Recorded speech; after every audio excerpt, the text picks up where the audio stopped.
अक्षय कुमार जी। जी राधे राधे गुरु जी। राधे राधे महाराज जी। महाराज जी, क्या ईश्वर में आस्था रखने वाले भक्तों के ऊपर भगवान बहुत कष्ट नहीं देते? क्या कष्ट तो नहीं देते, कृपा करते हैं, पर क्या है, अनंत जन्मों के पापों का नाश होना है।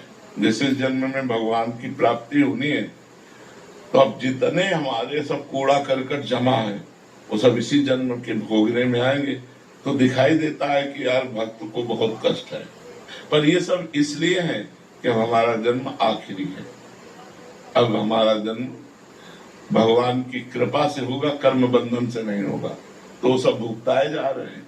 बड़े बड़े संतों के, बड़े बड़े भक्तों के जीवन में, उनके रास्ते में जो दुख दिखाई देता है, उसका कारण होता है हम बहुत जन्मों से पाप किए, तो उन पापों की धुलाई हो रही, सफाई हो रही। अब हम स्वच्छ और निर्मल होकर भगवान के पास चले जाएंगे।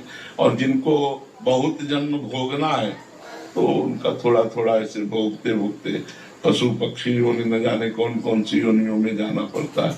लेकिन जो धर्म से चलता है, सत्य से चलता है, उसके पापों का नाश होकर वो परम पवित्र भगवान की कृपा को प्राप्त होता है। इसलिए प्रायः धर्मात्मा पुरुष को दुखी देखा जाता है।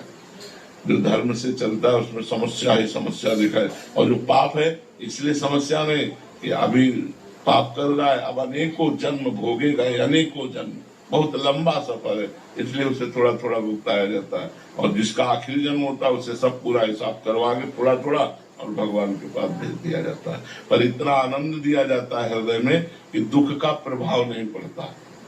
दुख का प्रभाव नहीं पड़ा। अगर दुख का प्रभाव पड़े तो हम प्रश्न उत्तर दे ही ना पाए, हम परेशान हो जाए।